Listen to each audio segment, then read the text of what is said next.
Quran surah ke-89 Al-Fajr di ayat yang ke-1 ya. Sudah? Sampai ayat 3. Bismillahirrahmanirrahim. Wal fajr walayalin ashr wasyaf'i wal watr. Tambahkan satu ayat lagi, wal laili idza yasr. Baik, wal fajr, aku bersumpah demi waktu fajar. Di dalam Al-Quran kita temukan ragam sumpah yang langsung disampaikan oleh Allah Subhanahu wa ta'ala. Allah itu tidak bersumpah pun pasti yang difirmankan sudah penting. Dan sumpah itu ciri penegasan dan kesungguhan. Kalau dikaitkan dengan makhluk ada kesungguhan. Makanya kalau Anda ingin menguatkan sebuah pesan dan menunjukkan Anda serius, pakai sumpah ya. Besok ada ceramah Ustadz Adi di Masjid A. Wah, yang benar sumpah. Nah, kata sumpah itu kan biasanya untuk menegaskan sebuah makna kan dan menunjukkan kesungguhan. Nah, Allah itu tidak bersumpah pun itu pasti sudah penting apa yang difirmankan. Apalagi kalau disertai dengan sumpah, maka pasti ada yang istimewa di dalamnya. Jadi kalau kita menemukan ayat dalam Al-Quran diawali dengan sumpah, ini menunjukkan pesan yang disampaikan di ayat itu tidak biasa, ada yang sangat penting, berbeda dengan pesan-pesan yang lainnya. Jelas sampai sini? Baik. Wal fajr, ciri sumpah pertama itu kalau ada di awal ayat. Ini secara umum ya. Dibuka dengan huruf waw. Ujung kalimatnya itu harakatnya kasrah. Sudah? Misal, waw ketemu satu kalimat ujungnya kasrah. Wal fajri wal laili wasyamsi wadduha. Jadi setelah waw ada kalimat ujungnya kasrah. Nah, itu diartikan wawunya sumpah. Qasam namanya, wawil qasam. Kalau sudah dibuka dengan seperti ini, artinya informasi yang disampaikan setelah huruf waw itu penting, tidak biasa. Wal fajr, aku bersumpah demi waktu fajar. Ada beberapa pendapat dari kalangan ulama tentang fajar yang dimaksudkan di ayat ini. Jadi di sini Allah bersumpah dengan 5 hal. Ada 5 sumpah. Aqsamun khamsah, kata para ulama, terdapat 5 sumpah di dalamnya. 1, wal fajar, demi waktu fajar. 2, walayalin ashr, dan 10 malam yang istimewa. 3, wasyaf'i, wasyaf'i, demi waktu genap. Kemudian 4, wal watr. 5, wal laili idza yasr. Ada 5 di sini disebutkan, menunjukkan ada 5 yang istimewa. Saking istimewanya dibuka oleh Allah Subhanahu wa taala dengan sumpah. Baik. 1, fajar. Secara cepat saja. Para ulama setidaknya menyebutkan secara umum ada 2 pemaknaan di kata fajar di sini. Yang pertama yang dimaksudkan setiap waktu fajar. Itu penting. Setiap waktu fajar dalam setiap hari. Jadi ada satu yang istimewa, waktunya di waktu fajar dari sekian perubahan waktu yang kita alami dalam sehari. Kan dari fajar nanti muncul ke pagi, pagi ke siang, siang ke sore, sore ke maghrib, maghrib ke malam kan. Nah, dari perputaran waktu itu, di antara sekian banyak waktu, fajar itu istimewa.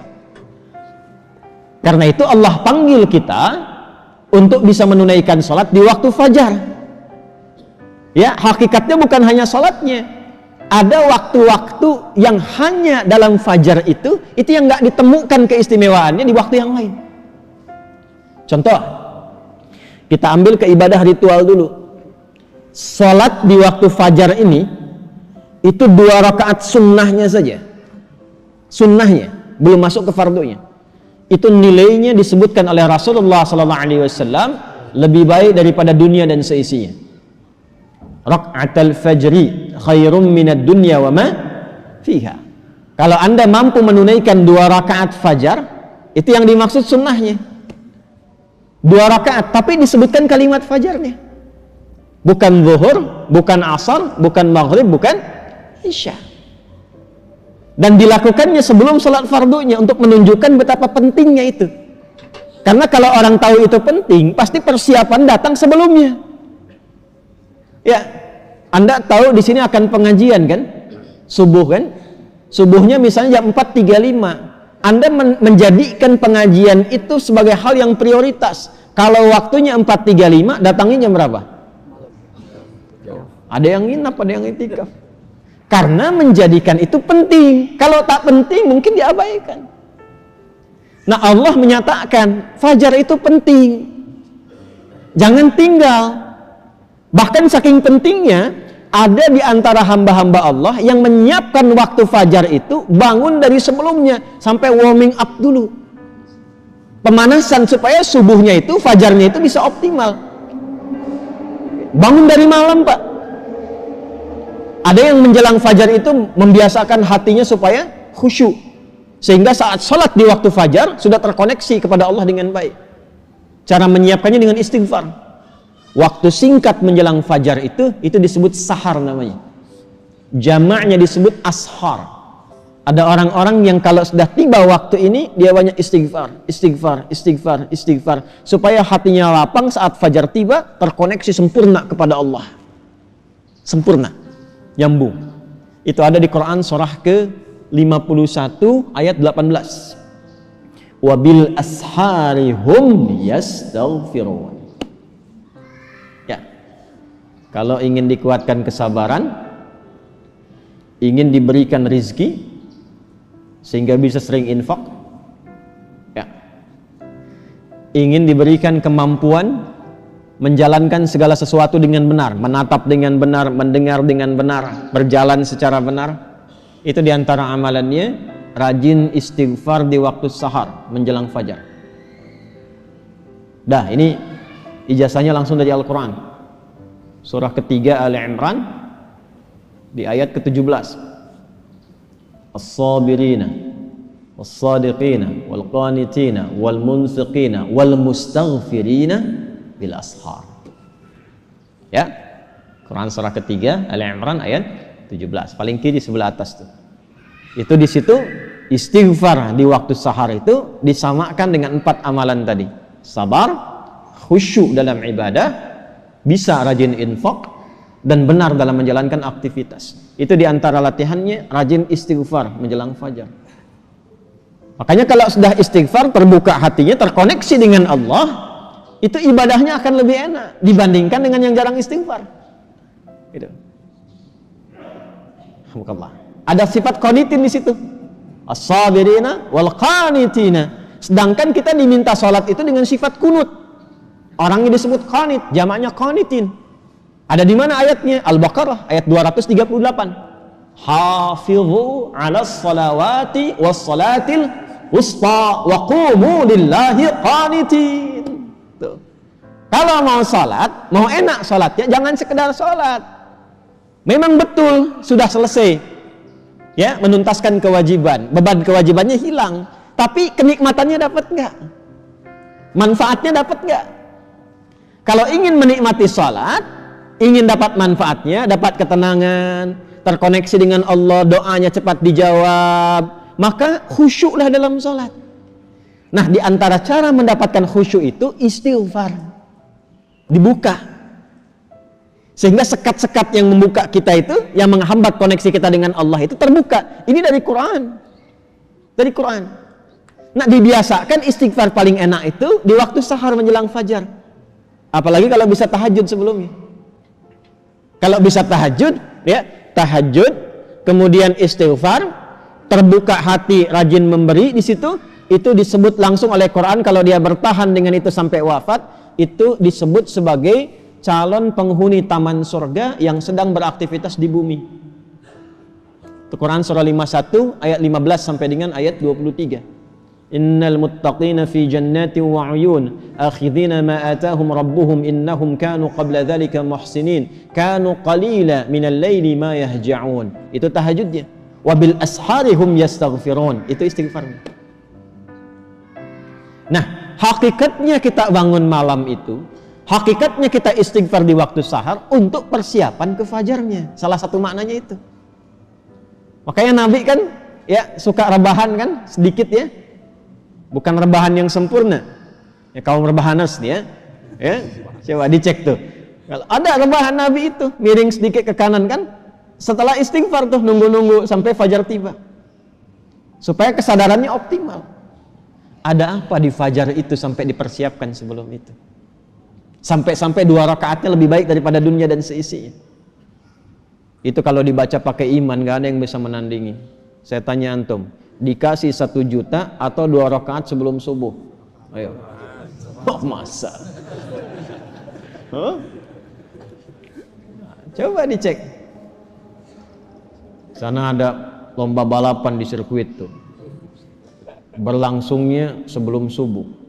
Siapa yang datang duluan di dekat situ, 10 tempat pertama mendapatkan bonus 5 juta. Cuma nontonnya dapat 5 juta. Tawaran kedua, datang ke masjid, tunaikan 2 rakaat sebelum subuh setelah adzan tiba, dapat dunia dan seisinya, lebih baik daripada dunia dan seisinya. Pilih mana? Nonton di sirkuit atau 2 rakaat sebelum subuh? Tuh, makin pelan jawabannya. Karena babnya iman, bukan akal. Akal yang dibimbing oleh iman itu lebih tajam nanti cara berpikirnya. Mampir lu aja ke masjid, ntar balik lagi ke sana. Berarti ada yang penting. Kalau antum ingin latihan jadi orang baik atau anak pengen jadi baik tuh, konsistenkan subuh. Kayak ulama tuh enggak banyak ceramah, enggak banyak cakap, bilang subuh aja, konsisten. 40 hari subuh terus, ya. Sering begitu kan ya? Nah, itu saya bahas ilmunya sekarang. Dan itu dari Quran. Makanya agak aneh kalau rajin ta'lim, rajin saling mencela. Salat kok menjadi saling menuduh. Orang salat itu bersih hati. Orang ta'lim itu bersih jiwa. Nah, cara memulainya fajar. Kenapa Allah bersumpah dengan fajar? Karena Allah menginginkan hambanya jadi baik. Itu pesannya. Nanti sifatnya beda dengan zuhur, beda dengan asar, beda dengan maghrib, lain dengan isya. Fajar itu pembukanya. Karena itulah saat fajar dipanggil, iman kita terpancar. Makanya saat tidur kalau dengar adzan, itu kan terpancar kan, sudah adzan. Dan sekelebat itu ada yang meminta kita bangun tuh. Allahu Akbar, Allahu Akbar. Bangun tiba-tiba dengar adzan. Itu yang terpanggil imannya. Ketika cahaya iman itu merespon suara adzan, itulah fajar namanya. Dari maknawinya. Dari segi waktu dia melatih keadaan kita jadi lebih baik, terkoneksi dengan Allah. Kalau sudah hatinya bersih, nyambung dengan Allah, doanya mustajab. Innallaha thayyibun la yaqbalu illa thayyibah. Kata Nabi demikian. Allah itu maha baik sehingga akan cepat menerima dari yang baik-baik. Hatinya sudah baik, sudah lapang, jauh dari maksiat, maka apapun yang dia minta dikabulkan oleh Allah Subhanahu wa taala. Karena itu saat-saat paling tepat untuk berdoa itu, memperbanyak doa itu saat fajar. Malaikat kumpul semua. Hadisnya sahih. Ya, inna malaikatal laili wa malaikatan nahar tajtami'u fi waqtil fajri atau kama qala Rasulullah sallallahu alaihi wasallam. Malaikat siang dan malam kumpul semua di waktu fajar. Alhamdulillah malaikat itu ghaib. Kalau tampak tak jadi kita ke masjid. Sayapnya banyak tuh. Siapa? Israel. Balik lagi. Kumpul semua. Nah, kalau sudah kumpul malaikat itu banyak berkahnya. Berkah itu ziyadatul khair, bertambah kebaikan. Kalau doa diaminkan. Kalau istighfar dimohonkan ampunan kepada Allah. Berkah lagi kalau subuh jamaah pengajian, berkah. Berkah lagi itu. Itu dari berangkat langsung malaikat memohonkan kepada Allah kebaikan. Hadisnya viral sahih di Ibnu Majah itu. Ya, dari Abu Darda radhiyallahu taala anhu. Qala Rasulullah sallallahu alaihi wasallam, man salaka tariqan yaltamisu fihi ilma sahhala lahu tariqan ila al-jannah wa innal malaikata la tadau ajdihataha ridan li talibil ilmi. Orang mau berangkat menuntut ilmu, itu malaikat membentangkan sayap memohonkan kepada Allah ridha untuk orang itu. Berangkat dia ke masjid pas di waktu fajar, banyak sekali. Makanya kalau bapak ibu ke masjid waktu subuh nggak doa, rugi itu. Itu fajar.